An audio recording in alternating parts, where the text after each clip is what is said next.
Estamos comenzando una emisión más de Impacto Económico. Qué gusto poder saludarle en un nuevo día. Mi nombre es Daniel Rosas y si me permite, vamos a comenzar con los titulares de esta emisión. En nuestro mundo hoy le contamos que la escalada generada nuevamente por Estados Unidos en Asia Occidental podría sacudir los mercados energéticos mundiales. En nuestro espacio de análisis estaremos abordando las políticas económicas y sociales implementadas por las autoridades de Venezuela para acompañar al pueblo luego del doble terremoto. En nuestro recorrido digital le contamos que la mega reforma del gobierno de Chile entra en fase decisiva. Vamos a comenzar.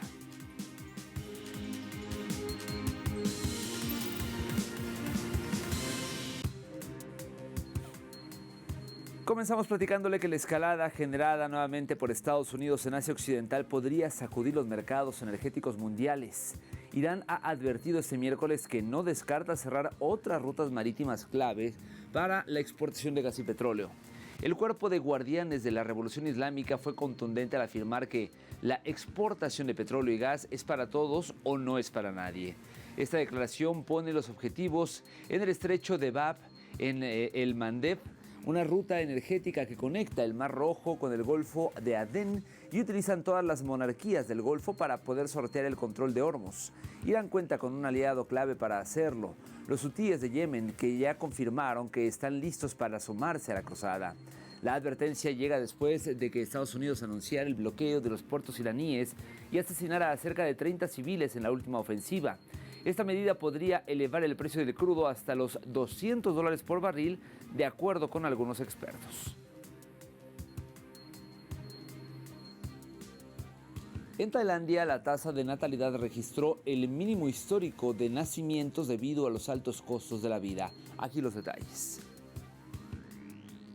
A través de datos oficiales, se conoció que el número de nacimientos cayó a un mínimo histórico de 416.574, consolidando el quinto año consecutivo de contracción poblacional. Este desplome ya genera impactos visibles en la infraestructura social, provocando el cierre definitivo de instituciones educativas. Tailandia está entrando en un cambio demográfico que podría transformar la sociedad durante décadas. Cuando era niña, soñaba con tener una familia e hijos. Al crecer, mi expectativa cambió. Siento que todavía hay trabajo y cosas que quiero hacer. Tengo muchas otras pasiones y siento que puedo conseguir la felicidad de una manera diferente, que no depende de tener hijos. Especialistas advierten que de mantenerse esta tendencia condicionada por los altos costos de vida, la presión social y la incertidumbre financiera, la población tailandesa podría reducirse de 66 millones a tan solo 33 millones en los próximos 60 años. Normalmente, lo que llamamos tasa de reemplazo es de 2, por lo que una mujer en promedio debería tener al menos 2 hijos para que la población pueda mantener su tamaño. Pero en Tailandia, según nuestras cifras recientes, ha caído por debajo de 1 y en comparación con el resto del mundo, definitivamente estamos entre los países con las tasas de fertilidad más bajas del mundo.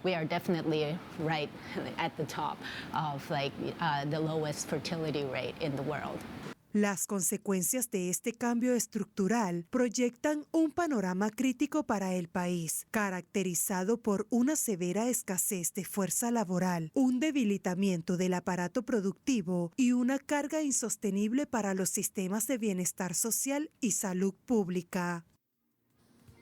La sorpresiva caída de la inflación en Estados Unidos en junio, que bajó 0,4% mensual y se ubicó en 3,5% anual, debilitó al dólar globalmente y redujo al 8% la probabilidad de un alza de tasas de la Reserva Federal en julio.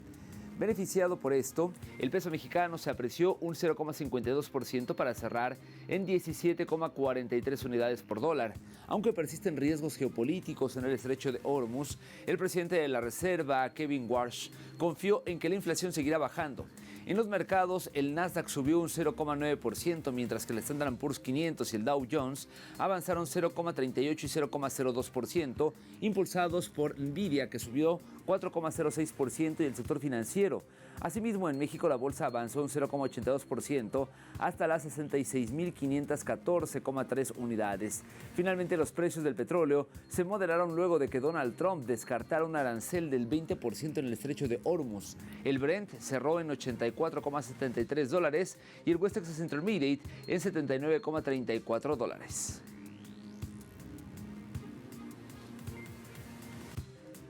Por otro lado, Brasil alcanzará una cosecha récord de 360,1 millones de toneladas de granos en el ciclo agrícola 2025-2026, según una estimación de la Compañía Nacional de Abastecimiento. El volumen será un 2,2% superior a la temporada anterior, impulsado por la expansión del área cultivada a 83,5 millones de hectáreas y un rendimiento de 4.311 kilos por hectárea. La soja sigue como principal cultivo con 180,6 millones de toneladas, un 5,3% más que la campaña previa por mayor área sembrada y buen clima. Por su parte, el maíz sumará 141,7 millones de toneladas, un 0,4% más que en la temporada pasada. En contraste, el arroz caerá un 13,1% por la reducción del área de cultivo, mientras que los frijoles bajarán un 1,4%. Este nuevo récord reafirma la fortaleza del agronegocio brasileño para la economía, el abastecimiento interno y las exportaciones. Hacemos una primera pausa. Al volver, como parte de nuestro espacio de análisis, estaremos abordando las políticas económicas y sociales implementadas por las autoridades de Venezuela para poder acompañar al pueblo luego de este doble terremoto. Volvemos con todo el detalle.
En Venezuela, la presidenta encargada Delcy Rodríguez anunció la puesta en marcha del Plan Estratégico Venezuela Renace, diseñado tras los sismos del 24 de junio en el marco de la emergencia nacional, con el objetivo de dinamizar el aparato productivo nacional.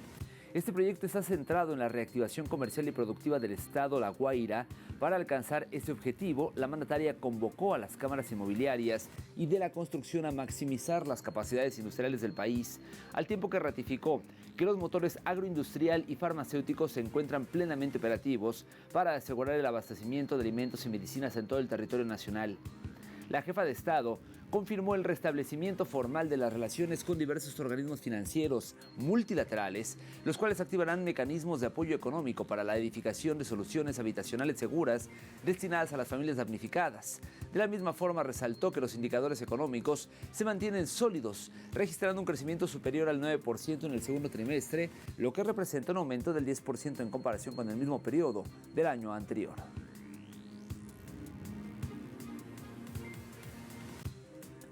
La economía de Venezuela sigue su senda de crecimiento pese al doblete sísmico del pasado 24 de junio.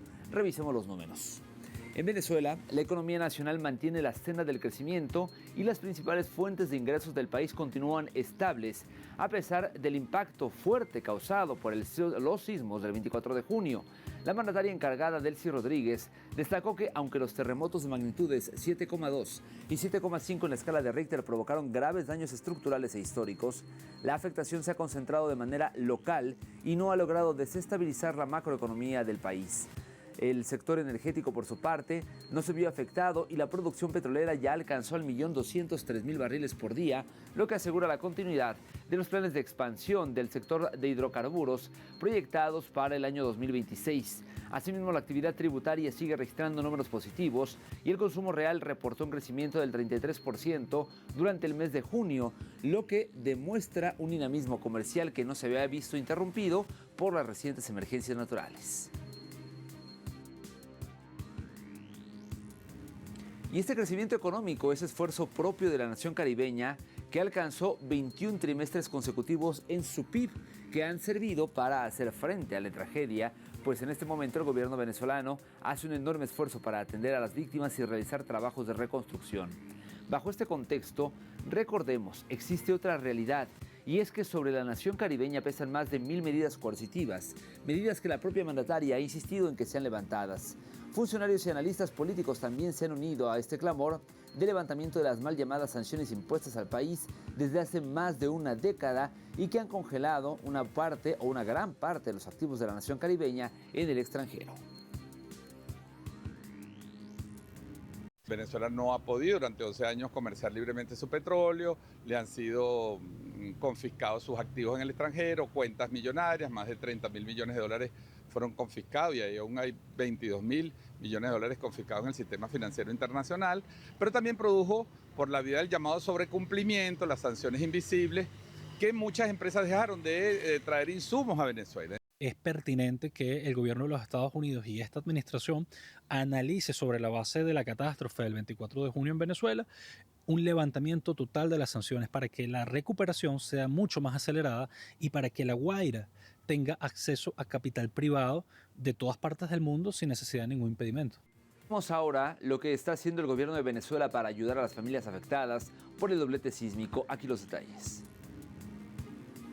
La presidenta encargada de Venezuela, Delcy Rodríguez, anunció la creación de un fondo especial para la reconstrucción y recuperación de las zonas afectadas por el doblete sísmico. Los recursos para este financiamiento provendrán de fondos recuperados del Fondo Monetario Internacional y otros entes financieros internacionales. Para determinar la habilidad de los inmuebles, se implementó la estrategia del semáforo, un sistema de verificación técnica que comprueba si una vivienda es apta para ser rehabilitada y habilitada de forma segura. En paralelo, la Comisión Presidencial realiza evaluaciones casa por casa en los estados afectados y ya inició la restauración de las estructuras que no representan daños graves. En el ámbito económico, el gobierno activó la cartera hipotecaria para otorgar subsidios de hasta el 80% en créditos para los afectados, además de exonerar los impuestos de registro para el alquiler y la compra de inmuebles. Adicionalmente, se estableció la asignación de un bono mensual de apoyo durante los próximos 6 meses para las familias más vulnerables.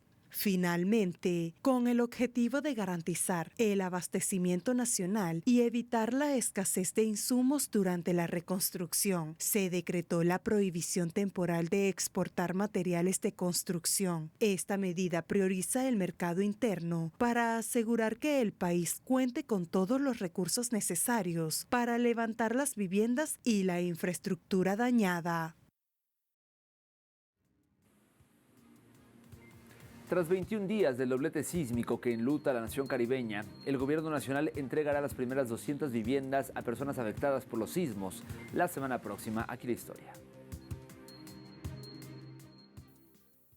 El gobierno de Venezuela anunció que la próxima semana iniciará la entrega de las primeras 200 viviendas destinadas a las familias damnificadas por los sismos del pasado 24 de junio. Así lo dio a conocer el presidente de la Asamblea Nacional de Venezuela y jefe del Estado Mayor para Campamentos Transitorios, Jorge Rodríguez, quien además informó que la presidenta encargada, Delcy Rodríguez, avanza en un plan integral que incluye la construcción, compra y culminación de estructuras habitacionales de aproximadamente 25.000 viviendas, según las proyecciones oficiales, todas adaptadas al riesgo sísmico.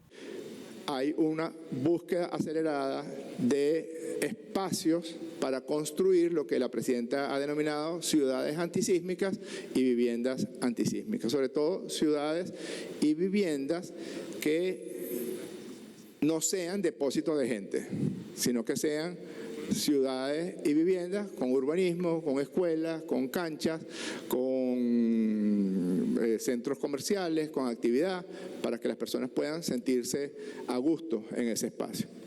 Ante la magnitud de la emergencia, el Ejecutivo Nacional, liderado por la presidenta encargada Delcy Rodríguez, ha intensificado las gestiones diplomáticas para financiar la reconstrucción mediante la liberación de recursos soberanos bloqueados ilegalmente en el extranjero. La mandataria envió una carta formal al rey de Inglaterra exigiendo la devolución del oro venezolano retenido en el Banco de Inglaterra.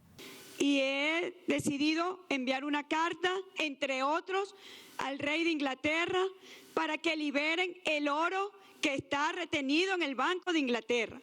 Ese oro es de nuestro pueblo y ese oro debe estar para atender, las consecuencias terribles, trágicas de este doble terremoto. Venezuela tiene recursos con qué recuperarse, con qué levantarse.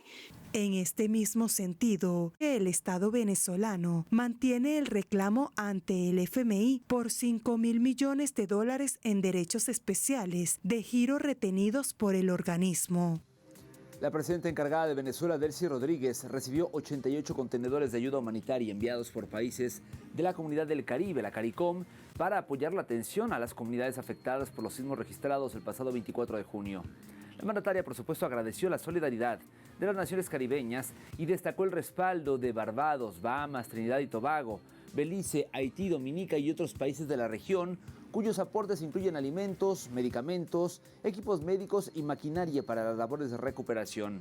Entre los suministros entregados se encuentran toneladas de arroz, agua, artículos de primera necesidad, medicamentos, colchones, plantas eléctricas y equipos para asistencia técnica. Rodríguez resaltó que esta cooperación refleja los lazos de hermandad entre Venezuela y el Caribe y aseguró que la ayuda contribuirá a fortalecer la respuesta nacional ante la emergencia. Hoy ha sido día de inspección de la ayuda humanitaria internacional. Venimos de agradecer al presidente Putin, a su gobierno y a su pueblo por la ayuda que llegó a Venezuela. Me siento conmovida porque estoy entre países del CARICOM, países de nuestro Caribe, quienes con gran esfuerzo, articulados por Guyana, todos los países han enviado ayuda a Venezuela. Quiero agradecer a los primeros ministros, al presidente Irfan Ali, a la primera ministra de Barbados, a la presidenta de Surinam, a la primera ministra de Trinidad y Tobago, de San Cristóbal y Nieves, de San Vicente y las Granadinas, al primer ministro de Belice. Agradezco también a Santa Lucía, Antigua y Dominica, por todo este esfuerzo de apoyar a nuestro pueblo. De verdad, de todo corazón, en nombre del pueblo venezolano, darles las gracias por este apoyo que están brindando hoy a nuestro país. Venezuela está en el corazón de ustedes, pero nosotros sabemos que ustedes también están en nuestros corazones, porque en todo momento siempre hemos mantenido nuestros estrechos lazos de amistad, de cooperación y de hermandad. Así que en nombre del gobierno, gracias a Haití, que envió médicos, también 35 médicos, un hospital de campaña. Hablábamos que Haití siempre estará con Venezuela y Venezuela siempre estará con Haití. Está marcado en nuestra historia. Y con ese compromiso de dónde venimos y de lo que somos, marcamos rumbo hacia el futuro. Hacemos una nueva pausa. Al volver, como parte de nuestro recorrido digital, le contaremos sobre la mega reforma del gobierno de Chile que ya entra en fase decisiva. Esta y más información en algunos segundos. No se vaya.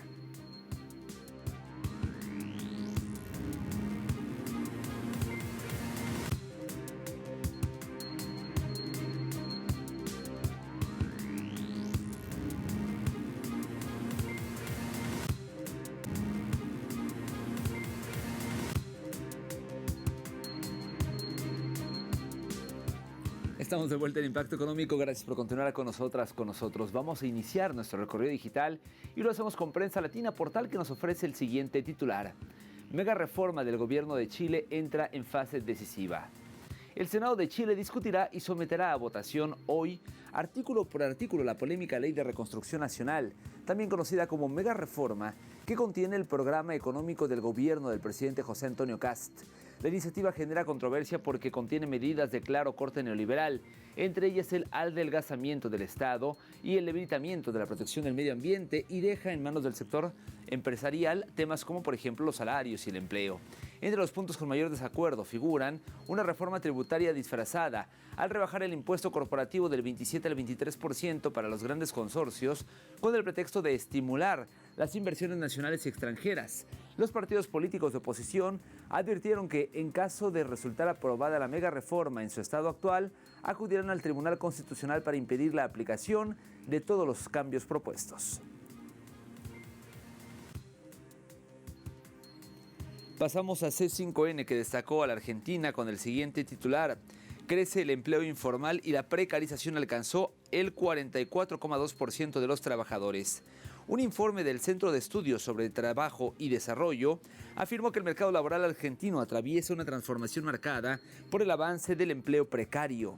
Resaltó que entre comienzos de 2025 y el primer trimestre de 2026, la creación de empleo se concretó tanto en asalariados no registrados como en trabajadores independientes informales, dando como resultado que la tasa de informalidad llegara al 44,2%, uno de los registros más altos en los últimos años, y destacó que más del 90% de quienes consiguieron un empleo durante el periodo analizado necesita trabajar más horas para mejorar sus ingresos, pero no logra hacerlo por la debilidad de la demanda. Y finalizamos el recorrido visitando CGTN en español, que nos informa que la producción industrial de China aumenta 5,4% en el primer semestre del 2026. Según el Buró Nacional de Estadísticas, el país asiático, la producción industrial de valor agregado se expandió en el país a un ritmo firme durante el primer semestre del 2026. Destacó que la producción aumentó un 5,4% interanual y se generaron en las empresas ingresos anuales por su actividad principal de aproximadamente 20 millones de yuanes. Y por sectores, resaltó que el minero, manufacturero y de producción y suministro de electricidad, calefacción, gas y agua presentaron incrementos en su producción durante el primer trimestre del año.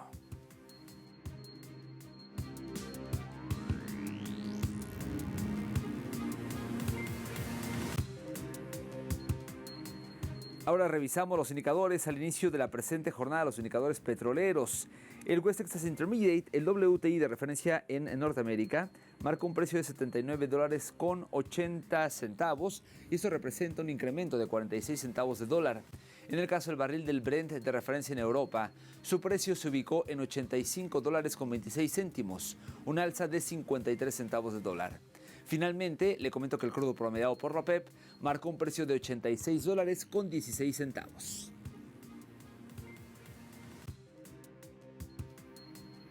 Llegamos hacia el final. Gracias como siempre por su compañía. Telesurtv.net es nuestro portal. Hay más información. Le invito como siempre a que permanezca en las señales de Telesur, ya que mis compañeros y compañeras tienen mucho más para usted. Nos vemos pronto con más de Impacto Económico.